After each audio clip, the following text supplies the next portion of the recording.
Introducing National Streaming Sports, live and on-demand sports talk programming that you can access 24/7. For the premier sports talk experience, tap into our Roku channel. Start your mornings with Mac and Jack covering all the weekend sports action. Then pour a cup and enjoy all the sports you can drink on the Coffee and Sports podcast. At midday, talk sports from east to west on the Coast to Coast podcast. Followed at night by some hot girl talk with Prim and Proper Sports featuring Sonia Pearson. Talk boxing on the Gloved Fist. Yankee fans tune in for Start Spreading the News. And there's more on the College Sports Huddle and Sports Scope with Robert Butler. There are 20 podcasts in all and 70 weekly shows giving us a 3.4-star viewer rating. To find us on Roku TV, search for National Streaming Sports on the Roku search bar. Click on the logo and you're in.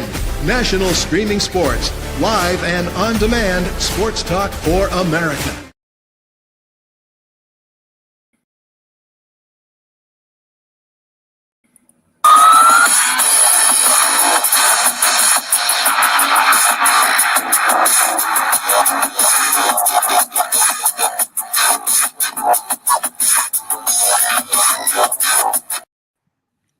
Hi, everyone, and happy 2024. It's me, once again, your girl, Sonia Pearson. But tonight, this is my introduction to a brand new platform, Northeast Streaming Sports, where we have nightly football, sports, basketball, everything you can think of right here. And tonight, I have the very special privilege of introducing as my co-host tonight, the founder of Northeast Streaming Sports, none other than the Mac Man himself. Good evening, Mac. Happy New Year. Well, good morning to you, and good morning, good evening. It's morning here somewhere. I don't know, but good evening to you. Happy New Year to you and everyone that'll be tuning in here tonight. Can't wait to get this going, Sonia. Yeah. So tell us just a little bit about Northeast Streaming Sports, so we'll know how all of my followers can get on board and get all of the news round the clock on your platform here. That sounds great. So. All right, guys, good evening. Of course, all month long, we're dedicating our shows to producer and friend Mac McGrath, who we lost earlier this month. This being the last Friday of the month, just paying homage once again to the man, the myth, the legend, Mac McGrath, of course, the throwback there. I am Sonia, and this is Friday with the fellas, Prim and Proper Sports. I'm joined by Nate the Great and, of course, Bistrilla. Gentlemen, how are you all tonight? Good. How you doing? Just Ducky. I am doing well. Of course, we're going to have a couple of other people dropping in here later on. Download the Roku app so you two can be in the know when we are live. 24/7 sports without the cost of cable. What's up, Monkey? Good evening to you. Thank you so much for joining us. Guys, so the NBA, since the last time we met, thanks first of all for covering for me last Friday when I was on vacation. Bistrilla, I really appreciate that. You guys did a great show, you and Nate and everyone else that was on. Thank you so much for covering for me while I hung out with my sisters for the Memorial Day weekend. Really, really enjoyed the show. So this is my first Friday back. So hoping not to repeat anything you guys talked about. But since the last time I was with you all, we have the Thunder, who have really brought the Thunder and advanced to the finals. And they are just waiting on the winner from the Knicks and Pacers game. Knicks definitely not laying down, not giving up at all. And so you just have to always kind of look about like what's really going on. You know, I really felt like the Knicks had a strong presence that they may make 7 games out of this. What are you guys' thoughts? Nope. Yeah, I mean, anything's possible. I mean, the reality is all the pressure is now on the Pacers, and, you know, they got to come out and they just got to really put it to the Knicks, because if this game is close going into the fourth quarter, it favors the Knicks because they got Jalen Brunson, who can go off at any time if he wants to. You know, the Pacers should win this next game, but we'll see. You know, Halliburton played like trash the last game, you know, and it's kind of fitting because all I heard on talk radio is like, he's a superstar this, he's a superstar that. Yeah, superstars don't score 8 points again in a closeout game. You know, if you want to be that guy that everybody's talking about, you don't score 8 points. So I do expect Halliburton to have a better game this next one, but He was we'll definitely see. limited. He was definitely Hmm? limited. He was Yeah. definitely limited. I mean, he was literally isolated. Before I go any further, I almost forgot. I'd like to dedicate tonight's show to my grandfather. Today would have been his birthday. Big sports fan in my family as well. Like literally, he and my dad and uncle were the ones that always exposed me to those games I really wasn't interested in as a kid.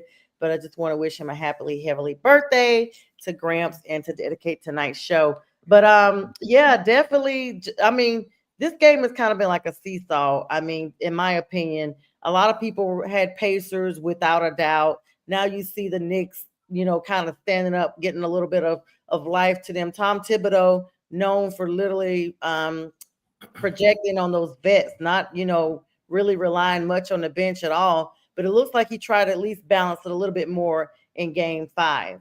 Mm-hmm. Yeah, he's definitely made some adjustments and adjusted, playing more players.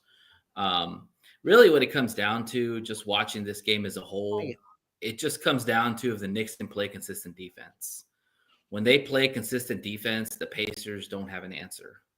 That's where the Knicks play the best.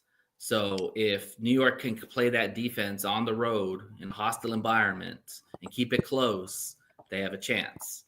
But if the Pacers come out and just put it to them early, I don't know if Knicks have enough to get back in the game because they're exhausted. They're exhausted. They're beat up. Like you mentioned, they don't play a lot of players. They just recently started playing some players, and so yeah, it's tough to watch because I would love to see a Game 7, but I know that this team is on fumes right now. And, it might not be a bad idea to just let the Pacers advance where they are, but we'll see. I give it about a 30% chance of winning. And let's welcome in J Train. Good evening, J Train. Good to see you tonight. Was wondering if you were coming in. Good evening. Yeah, so we're just talking about the Knicks game here. Of course, I mean, Knicks do really well on the road. They're like 6-2 in the playoffs on the road. So this is definitely, I'm pulling for them. They're the East Coast team. They were Mac's team. I'm definitely hoping that they can pull this out because no pun intended, teams have really struggled to keep pace with the Pacers, and that's what it's all about. They have literally played such a defensive game, defensive weaponizing game that they have limited. I mean, guys like Ant-Man and all the big names that you would think. And then you see Jalen Brunson, playing his heart out literally for this team. Strilla, what were your thoughts on the game? I know you guys are all hopeful about the Knicks, but what I saw in Indiana was a lackluster performance. They really didn't come there. They weren't really playing ball. After the first quarter, it's like, Hi, Rob. we want to go home and win the game. We want to go home and win this. I think what New York had to win that game, so they exalted a lot of energy to win this game. And going into Indiana, it's not a good thing for it. I mean, they could take it to 7 games. The Knicks could. I just don't see it. They're not deep enough to do that right now. They are tired. You can tell. Halliburton didn't have a good game, but I don't really think he was trying. A lot of those players are looking lackluster after the first quarter. Like, I mean, they're going through the motions.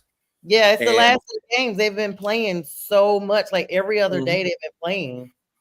Mm-hmm. It's kind of it's kind of funny. Go ahead.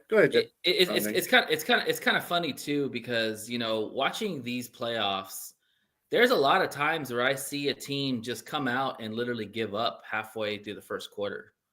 Like it's like they don't even want to play, and like it's just weird to see that because these are professional athletes. There's a lot of pride involved, and for you to come out and say, "Oh, we'll get in the next game." That's all fine and dandy, but as a team that is like a Pacers who are expected to win this series now, like you have to understand that you're going to have to play a pretty good game to win this next game because the pressure is all on you. Like the Knicks know that if they win this game, they're going back to the Garden and they probably will win the series. But Yeah, the hello thing to is, Rochelle and excuse me, I'm yeah, what's sorry, up, Nick. Robbie? Hello to No, you're good. Rochelle, Robbie, and Pink Fanfur. Thank you so much. Of course, Pink Fanfur, the lady behind all our reels and promos. Thank you so much for joining us, everybody. Make sure you guys share. Sharing is caring. You don't want to get too far back on these comments. Of course, Robbie's saying the Pacers just gave the momentum back to the Knicks. I agree 100%. I don't. Yeah, I mean, comment. yeah. Go ahead. Look, I'm pulling for the Knicks. I like the Knicks. I've always liked the Knicks since I was a young kid. Mm-hmm. I'm with B. Strilla on this. You're down 3-1. The percentages for teams to come back and win is 4.4. The odds are insurmountable. If they're going to do it, they got to fall within that 4.4%. That's just what it is. Well, I think that was it's when they're normally 3-1 down. They've already kind of overcome that deficit so far, and they're now. That's what I'm saying. They were down 3-1. They were there. Mm-hmm. But usually, most teams when they come back and win a game 6, the other team, it's just too much. It's just too much. They got to win 3 straight. They got to win 3 games straight. Tomorrow, would be the second game, and then of course 2 days after that would be the third game. Yeah. You really think they can win 3 straight? I mean, one game at a time.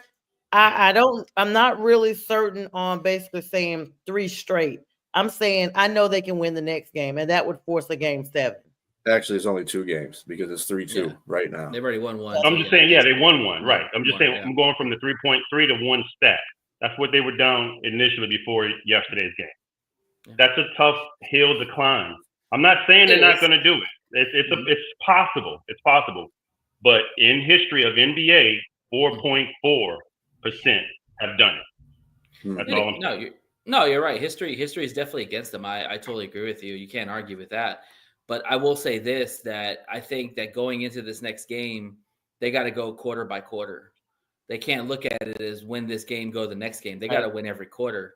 Like, and I'm telling you right now, if this game is like within 10 points in the fourth quarter, that favors the Knicks because they know that we got them right where we want them.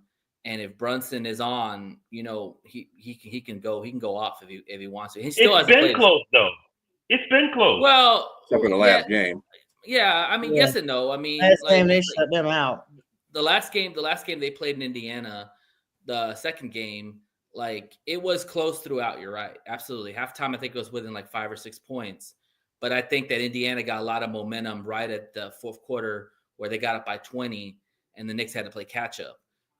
But it like I said, if they can keep it close going to the fourth quarter, all bets are off. Because I wasn't a believer in the Knicks. I wasn't a believer in the Pacers at all in the beginning before the playoffs even started. I just started watching them. I was like, yikes. They look kind of scary. Yeah, they're a scary team. They're not just a good team. They're scary. Again, my projections now, after I've seen what I've seen, obviously OKC's already there. I thought they were going to get there. And I had the Knicks. I picked the Knicks in the beginning, but I just don't see it now. I don't see it. Not when you get down 3-1. It's just tough.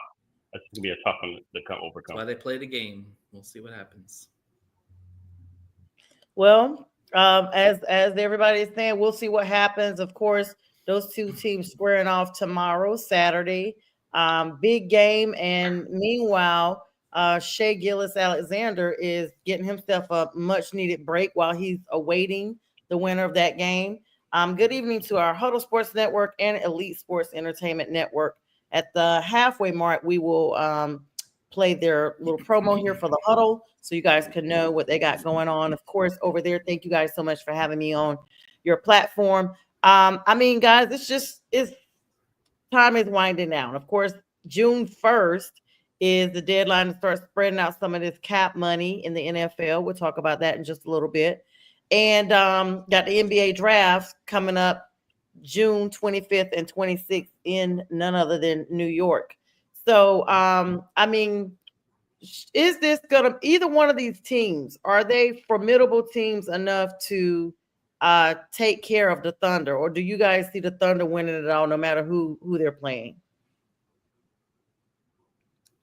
I see the Thunder beating both teams. I mean, as much as I would love to give my Knicks a shot, I think they had a better shot than the Pacers do because of the talent that they have on that roster. But let's be real. Oklahoma City is really, really good defensively. Like they are historically probably one of the best defensive teams that we've ever seen play. And all their players can switch. All their players can guard 1 through 5. Like you talk about a cohesive unit on defense. They dismantled Ant Edwards. They literally took his soul away. Like so much to the point. So much to the point where he actually was talking crazy at the podium, saying that he was excited, that he was, going forward. Like he wasn't upset that he struggled. Like the guy was just splurting out stuff that I was like, are you kidding me? Like Kobe and Jordan would never say anything like that in their lives, ever. Like they would have been truthful and upfront, like, hey, I got to get better. Like they butt whooped me big time. Like he's so cool. He's Joe Cool. Like that's the best way to describe him. But they just dismantled that Anthony Edwards and dismantled everybody else that was in front of him. This is a locomotive that will not be stopped. And I've already said on record, if it's the Pacers, they're going to sweep the Pacers. If it's the Knicks, it's probably a gentleman's sweep. That's shocking because the Pacers have done so well that you're saying they would be swept. I mean, do you guys agree with that? They haven't ran into a buzzsaw like the Thunder. I'll tell you that. No, I think they're going to sweep both teams. I actually, to tell you the truth, I think Indiana has a better chance of winning at least one game because they run up and down the floor with OKC. Will be running up and down the floor with OKC just the same. The Knicks are going to be too tired. As soon as OKC gets out there on the floor, they're going to be like, damn, I'm tired. For the Knicks, that is. I mean, it ain't going to be fair. It's not going to be fair. I think the Pacers are a better matchup than both teams have depth. That's the thing. The Knicks just don't have the depth that you would want.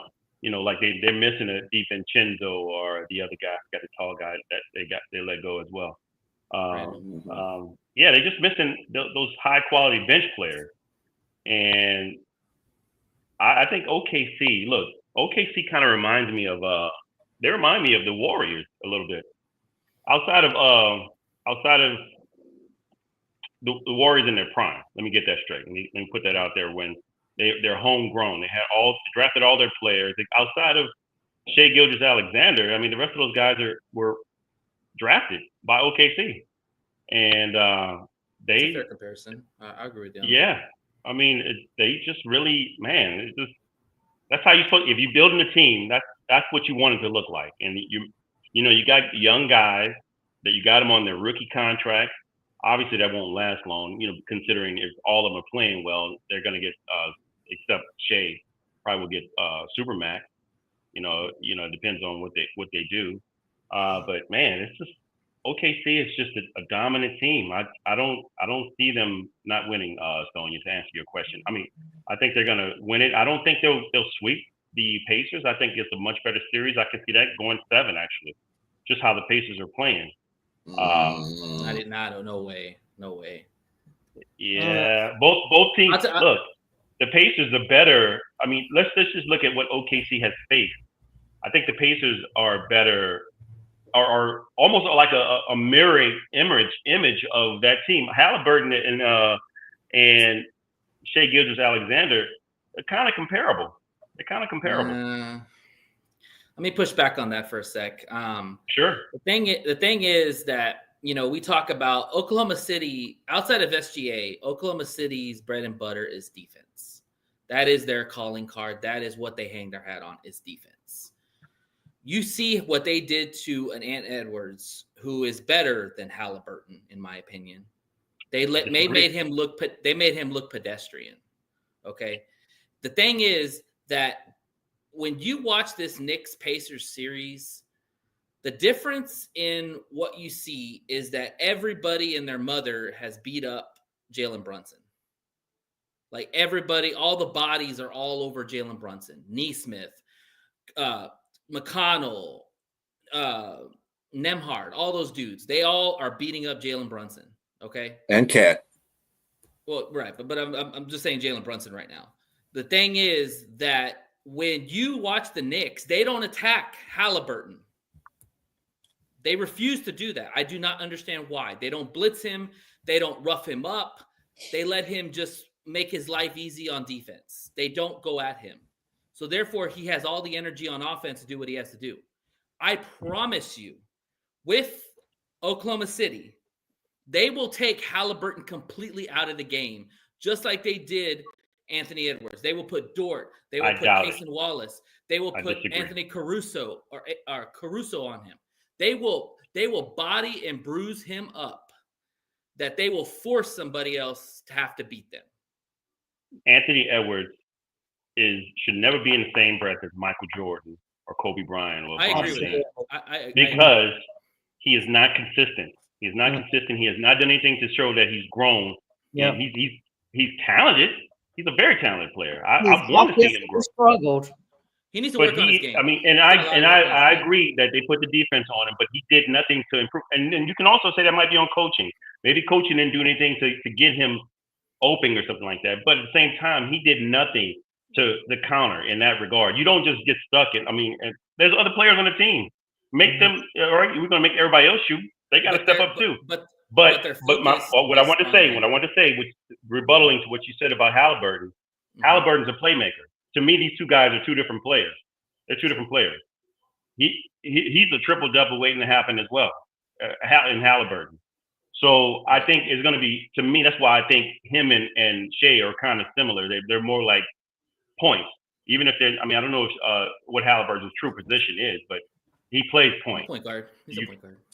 Yeah, for sure. Exactly. And I just don't see him as, and then he has I think his bag is a little bit better than Anthony Edwards. Anthony Edwards doesn't have a mid-range game. He doesn't have a mid-range game at all. I mean, Strilla, what side are you on this one?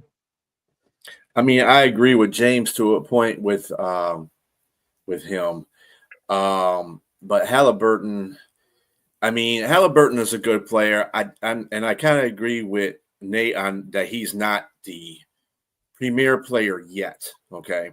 But he is up there, and I just want to say, don't let that last game fool you. That was just, like I said, nobody in Indiana played very well in that game. Nobody. It's like they just gave up. Like in the second quarter, I started seeing them pull away. I said, and I could see the look on their faces. They were like, and that's the problem with, and this what we get in today's generation. This is what they do. You would never see that in the 90s. Or in the early 2000s, you would never see players do that in a playoff series. They would be fighting tooth and nail every game, and the talent would come up and win. It's inconsistency of talent. It's just a thing, if you have this moxie that we're gonna win the game at home. So let's not try here instead of just winning it and wrapping it up, at their place. That's just it's you can't have that attitude, really, because that come back and bite you in the butt. It really can. The home advantage, but you never know. I don't think it's going to happen to Indiana, but I just think it's the point that you can't have that flippant attitude toward how you're viewing your playoff series. Can't do that. And that's another reason why I think that if they go to OKC, I don't think it's going to go 7. I don't even think it's going to come close to 7. I don't think it's going to come close to 6, to tell you the truth, because they have that flippant attitude. Now, OKC, when they got blown out by Minnesota, they got blown out by Minnesota. They were actually trying in that game to win that game, and they got blew out. That's because everybody from Minnesota showed up, and they just locked them down. Indiana just kind of like gave up in the second quarter in the last game. So, if you have a team that you can see that has a propensity to do that kind of stuff against a team that's really hungry for that championship, if it ends up being Indiana in OKC, I just don't see Indiana winning more than 2 games. Yeah, I give them that. It'd be 4-2. I can see that, but I can also see 7-2 as well, just as talented as they are. And also too, to kind of piggyback on B's point about the way the players' mentality is today. Now, it's like Halliburton's a good player. We all know that. He's a solid, really good player, but he doesn't have that dog in him. He doesn't have that assassin mentality. Like the guy only averaged 18 points in the regular season. That's pedestrian because when the rookie of the year only averaged 15, you're telling me you're I'm 3 looking for points something. better? I can't find it. My cap, because I'm calling cap. Come on, man. You call that man not a dog when he held a choke sign up against your team? That's not a dog mentality. Yeah, but I mean, first off, that shot didn't even win in the game. So it doesn't matter. Doesn't matter. But the thing because is, technicality was okay. doesn't mean you're not a dog. Doesn't mean you're not a dog. Let me put it this way. Do we think that you called him a playmaker? I agree with you. He is a playmaker. There's no doubt about that. So is Magic Johnson. Okay. Was LeBron? LeBron's a playmaker. Was Jordan a playmaker? No. He's a shooter. He was an assassin. He was an assassin. But you don't have to not be a dog if you're a playmaker. There's points when you can actually say, I'm gonna instead of me passing off, I'm gonna take the shot and win the game here. But has LeBron done that too? Has LeBron done that? I don't consider LeBron a dog. I consider him a playmaker. Saying, that's why I figure you were saying that. Yeah. I'm just saying you don't remember that those. I think LeBron has the most clutch shots in the playoffs than anybody.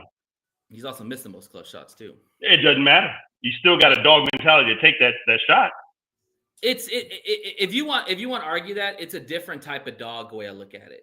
Because when I look at you call him a poodle? Hold up. Let me make my point. When you look at Jordan and Kobe, those two are probably one of the biggest dogs out there. Like they listen. When Ant Edwards took 2 shots in the first half, that was freaking crazy. You're one of the best players. People are boasting you up as one of the faces of the league or whatever you want to say it. And you take 2 shots in the first half. You think Jordan and Kobe would have took 2 shots in the first half? Heck to the no. Like that's the difference. LeBron, I can see LeBron doing that because LeBron's a playmaker. He also says the same thing Ant said. I made the right plays. You think Jordan and Kobe would ever say that? Heck to the no. They would take that shot with 5 guys on them and they would care less if they missed it. They took it. That's all they care about. But to the point of this NBA generation, are there really any dogs in the NBA right now? Somebody that you could say a lot of mutts. A lot of mutts.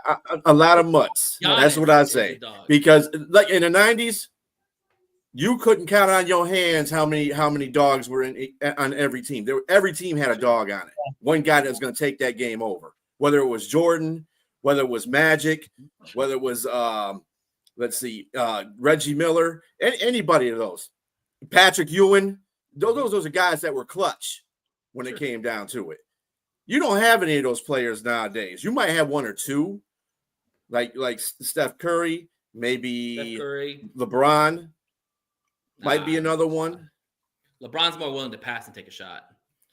Joker, like Giannis, he said, he's taking the most clutch shots. Wemby. Yeah. But if the game's on the line, we've seen LeBron pass more for the better shot. Again, I'm not knocking his game. He makes the better play. But, however, we don't care. We want to see you take the shot because you're the man. Like, you can even say Luka is kind of like that dude because Luka is more of a guy who's just going to take that last shot. He doesn't want the ball in anybody else's hands. Like, Halliburton's going to make the play. Jalen Brunson's going to take the shot. That's the difference. Every dog has a different – there's different dogs out there. Yeah, so sure. I'm not going to just not say that That's Jordan and Kobe are the only dogs. Right. Yeah, But the thing is, if you're an assassin, though, you should make all your shots. You shouldn't be missing a lot of your shots. That's why Jordan and Kobe are one of the best at what they did. They missed a lot of their shots, though. A lot of people like to put that out there, but they've missed a lot of shots too. They've missed a lot more than they've made. I get it. They have the mentality to shoot, but percentages. LeBron is a very efficient shooter, and with the limited shots that he's taken, his numbers are much higher than everybody else's. In regards to him playing a long time, but let me ask you something though. And I'm going to Guys, leave it alone. we're going to have to take a break here. It's time for our Sure. plug for the Huddle Sports Network. And we are at the halfway point of the show. I hate to interrupt here, but I know if not, I will not get this plug in. We will be back in 56 seconds, guys. Yeah, yo, it's game time. Ain't no messing around. Huddle Sports Network, the best in town. From NFL rumors to the latest trends, we got all your sports. Just tune in, my friends. Catch us on Roku, Fire Stick, take your pick. Facebook, YouTube, where the action's slick. Daily shows that drop like a bomb. From 10 to 11, it's Ken and Ken. Stay calm. Huddle up, catch the vibe, feel the rush.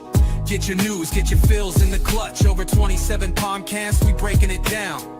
Join the team, Huddle Sports, wear the crown. Live every weekday, it's how we roll. Lions Talk with Jeremy B, we taking a stroll. From 11 to 12, don't miss a beat. We break down the game, make the info sweet. The Daily Huddle Podcast, noon to 1. CST Zone, we're just having fun. Toss your doubts, we bring the facts. Tune into the Huddle. All right. And thank you so much to the Huddle Sports Network. Very catchy, upbeat, new and improved intro, outro. Thank you guys for having me on the NFC North. Those guys are the ones that run that thing. I mean, I'm kind of, like with B. Strilla and Nate the Great, I'm always drawn to the North. The North. All right, guys. So listen, we could literally have a whole show about dogs, kibbles and bits, pit bulls versus chihuahuas, etc. Lawson is more of a dog than anybody. Lawson is more of a dog. He is. That's an actual dog. Yes. Thank you so much, Bistrella. Let's move on because we have some breaking news that came out today. Still NBA related. Unfortunately, this is my thing. If you know that you stay on the injury list, you should not be out doing other stuff. There is now a 12-page civil complaint against none other than Zion Williamson being sued for allegations of rape, years of abuse, 2 instances documented from September and October of 2020 when she refused sexual encounters with him even though they were dating, and he choked her, threatened to kill her family, as well as took her phone from her where she was not able to call for help. And I mean, guys, this is insane, shocking. This stuff starts before the NBA. This starts allegedly from 2018 when he was still with Duke. I'm just finding out about it like as we were coming on here tonight. But I mean, J-Train, this is the Pelicans. I know you don't really ride for them too hard, but we've already talked about this guy needs to be off the team anyway. He's just a catalyst for injuries to the organization, has not really brought much to the table, and now this. Like you said, these are allegations. I read through the one of the articles regarding it, and I guess it's the wait and see situation because I'm not against what the person said. I'm always going to take that seriously. I mean, you put something out there. It needs to be taken seriously, and obviously you need to go through the system to figure out whether or not this person did, what they're accused of. With that said, this is the climate where everybody's collecting the bag. Mm-hmm. So I'm just, I don't know how to, I don't know how to receive this or you put yourselves in these positions. It's just, I think Deion Sanders said it best. He had a young lady come on that and speak to his players in Colorado and to let them know what she's able to do to get money out of guys. Mm-hmm. You got to be careful. You just got to be careful in your situations. And I hope he didn't do these things. I hope not. But if he did, I hope justice is coming to the victim. It's just you just don't know what the situation is, and I just want to wait to due process, let it play out, and see how this goes. Well, this situation wouldn't be necessarily just differentiating between criminal and civil.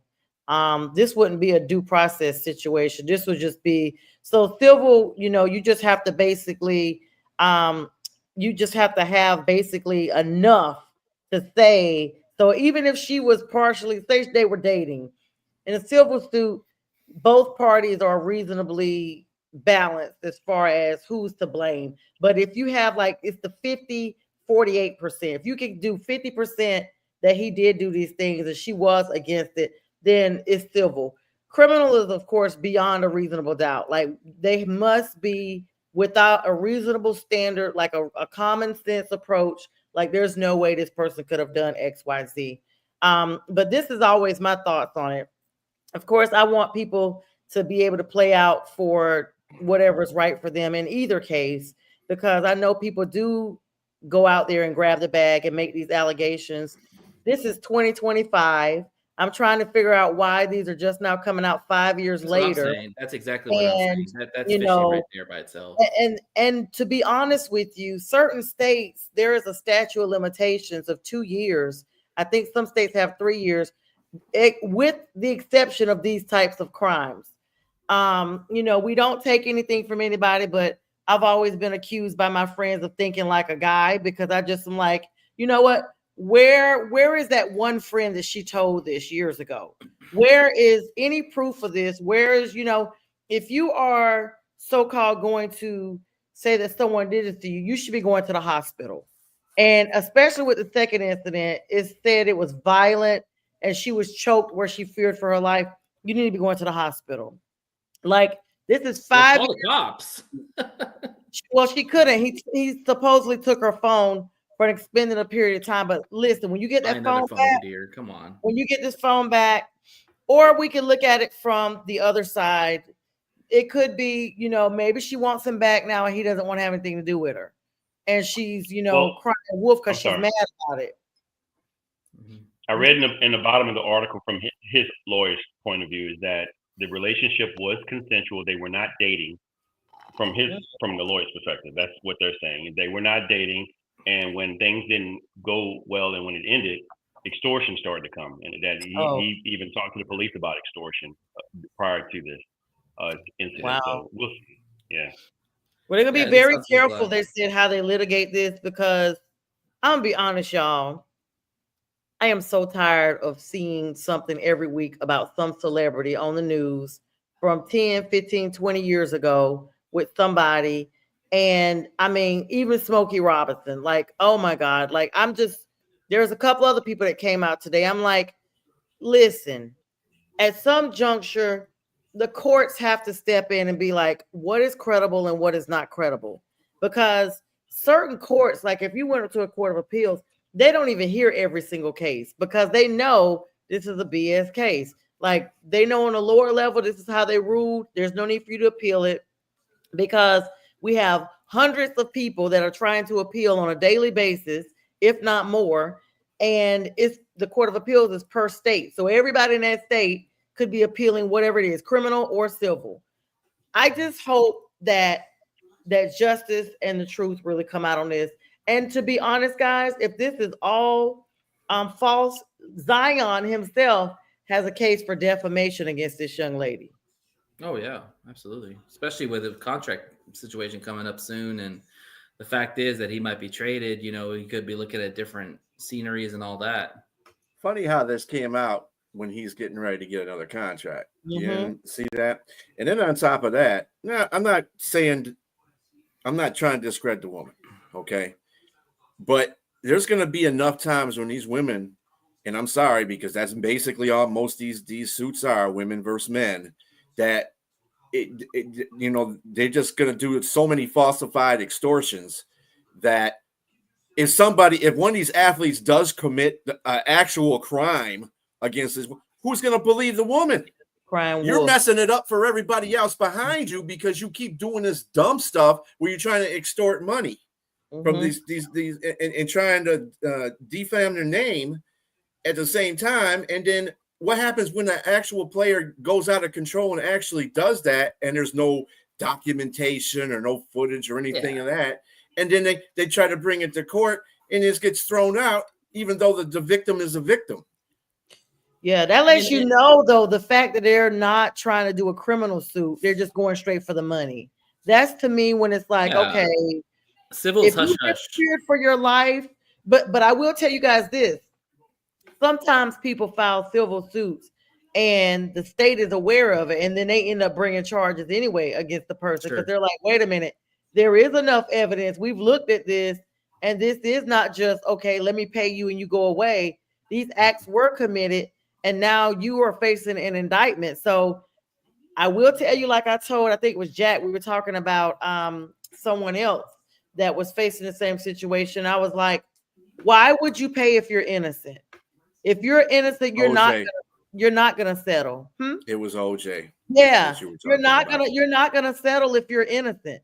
You're settling because there's enough there, there's substantial evidence there that at a minimum you had something to do with it.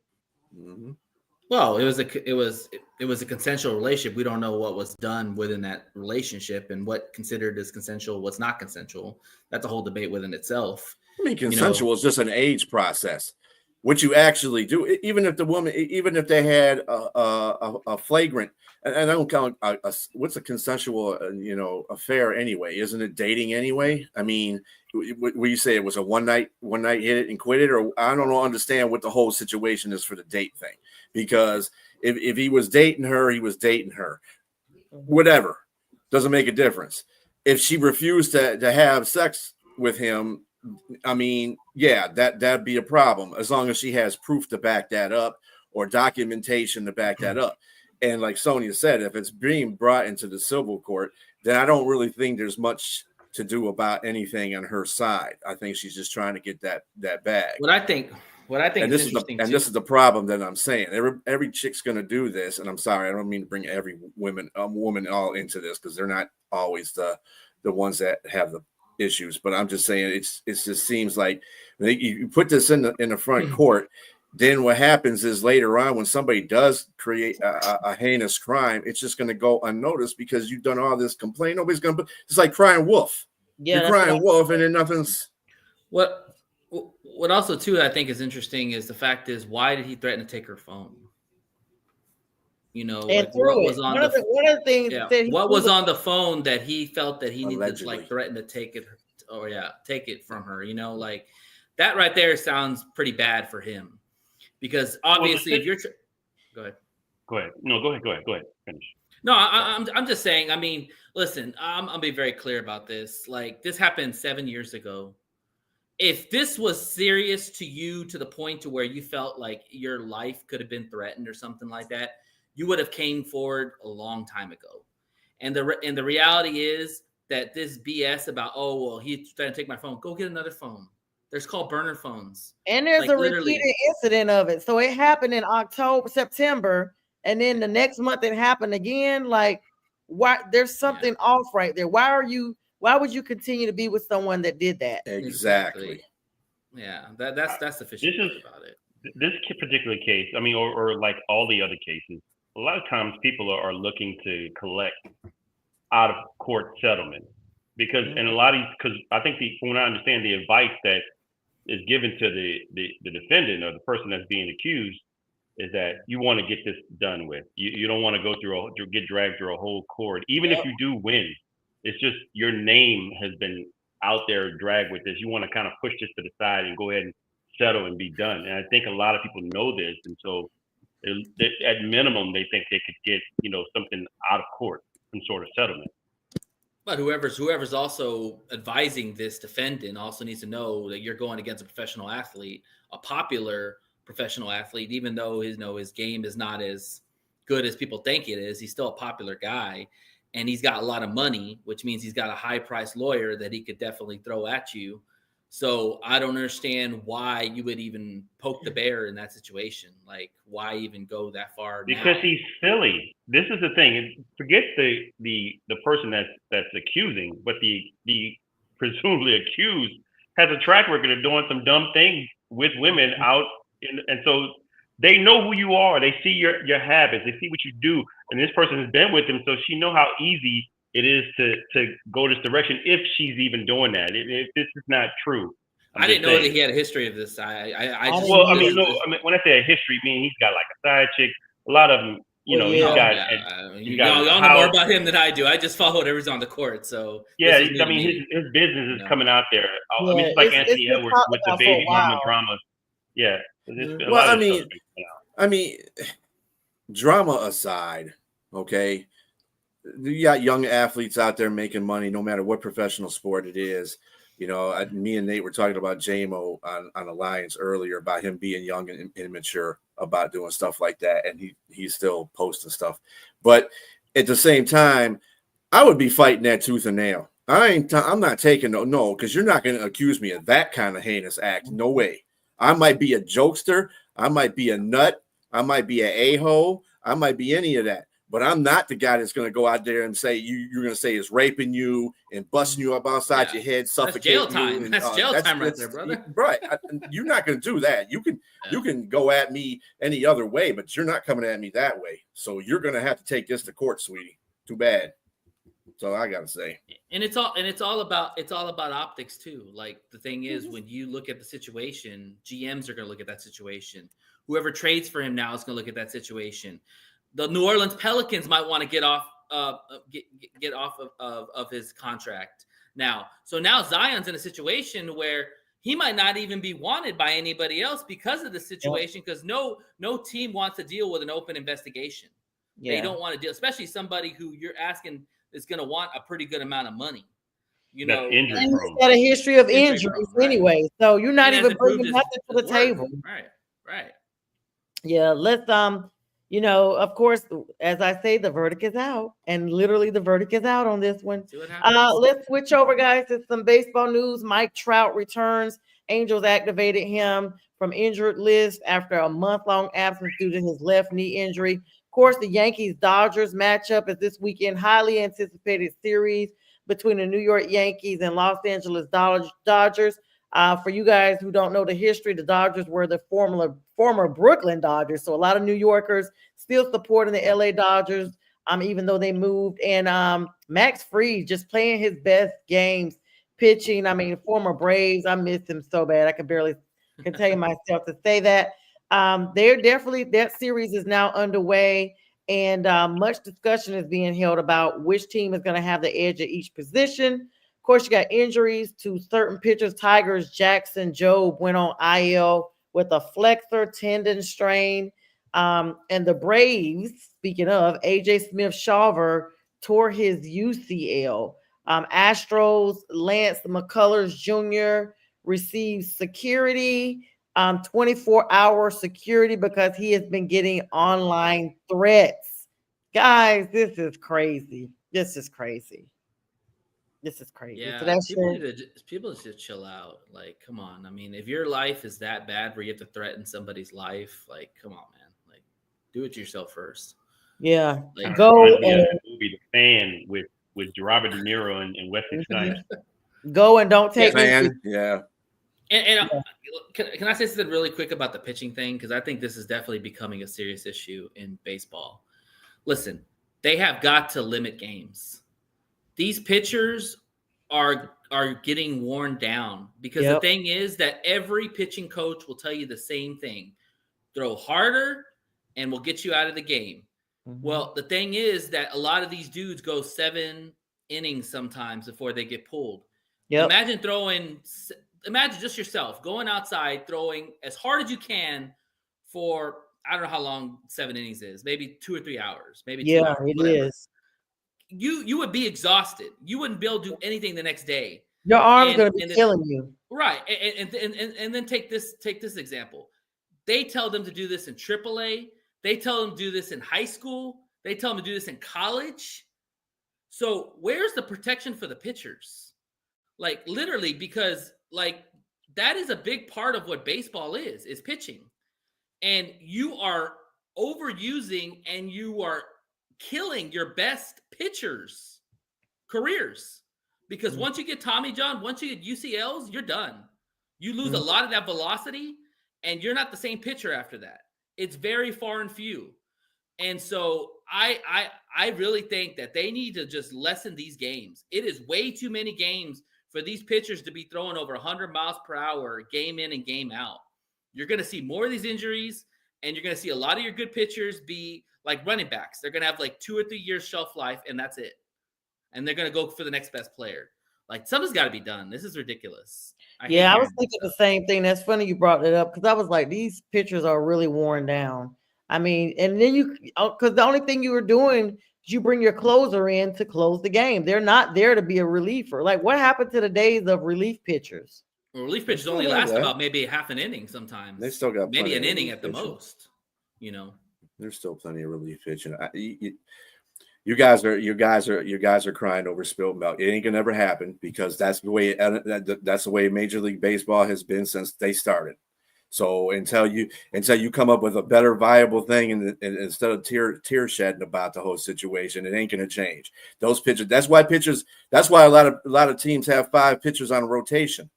That's why you have a lot of extra pitchers behind them that are relief pitchers, that are mid-relief pitchers. You forget about that. If Scooble goes out with an ACL or whatever, UCL or a Tommy John surgery, you know darn well that there's no pitcher that's going to match Scooble. Scooble's a Cy Young winner. You know, like there's no way replacing those kind of guys. Yeah, you've got other depth, but is that depth even near what Scooble is? No. Come on. I mean, that's just the part of the game, man. That's just injuries. That's the same excuse. Look, if you want to go to the same excuses, that's the same excuse the Lions used about the defense. It doesn't make a difference. You got to go out there and play with what you have. So I don't want to hear that either, B. I'm with you, B, because like Drew Brees, he tore his shoulder up in football, but I mean, that was before he went to the Saints. He failed a medical examination when he went to Miami and then came to the Saints. And when he came there, that was the most prolific offense that the Saints ever had. And his yards, he put him up. You just gotta be able to be, I don't know, you gotta be in shape and take care of your arm, man. It's just what it is. That's not gonna change, like you said. I agree with you. Just add more pitchers. Add more pitchers to your. They do, but the thing is, the season's just too long. They need to cut the season down. The season's not too long. They're gonna be 160 a lot of games every year. A lot of games. That's all there is to it. They have actually said they've looked into it. So hopefully, I would think of that because it's a punk, leagues that are out here. So I can see them saying that. All right, as we taking all the fun out of game, every league. Anyway, get ready to close out here with the NFL. We got about 8 minutes, guys. Of course, our favorite topic. It was. Let me just go ahead and put this out here because Nate and Bistrilla are not in the NFC South, and I do want to put that out there. I saw a video earlier today that people are basically speaking about the Panthers are probably the only team in the South that have addressed all of their issues, and so once again, I say we're coming. Okay, we're coming. I have to laugh at that because that's not true. Yeah, I'm sorry that your win-loss is going to look like the opposite of ours for the season. Oh, okay. Of course, I was on with Nate. I was on with Nate and Bistrilla. They said that the Panthers would go 10-7. That's their bet, and that's actually a really good bet, to be honest with you. But I'm going to say we're only dropping 4, maximum 5 games, and they will not be part of the NFC South. Okay, moving along. Oh no! Don't just move along. I am a part of the South here. Part of the South here. You don't have a quarterback. You guys are garbage. So we have a lot that we made. We have a lot of moves that we made. Hey, you remember the picture I sent you with the tall quarterback with all the little quarterbacks and everybody else? Yeah.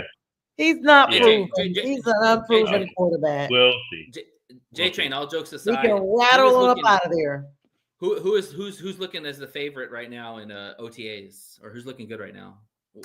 Between Rattler right now looks like he has a leg up because obviously he has the experience with last season. Bistrilla is still covering his face. I think Rattler definitely has a leg up, but I like what I've been seeing from Shuck, man. I'm not surprised. What about Hainer? Rookie? No. He first of all he got hurt in OTAs, some torn oblique or something like that. So Hainer might be just sitting on the bench. The fact that they're fighting for a QB position is all I need to know. We're already set in Carolina. Speaking of, the Vikings have extended their general manager. Today they signed Kwesi Adolfo-Mensah to a multi-year extension. The 49ers did acquire Bryce Huff. San Francisco looking like they're finalizing that trade today to acquire the edge rusher. A lot of edge rushers taken in the draft as well from the Eagles. Patrick Mahomes basically calling himself an old man, saying he's not playing in Olympic flag football because that's for the younger guys. Okay, Or Pat. should he? He shouldn't play. I mean, you're injury prone anyway. You don't want to risk your bejeweled legs.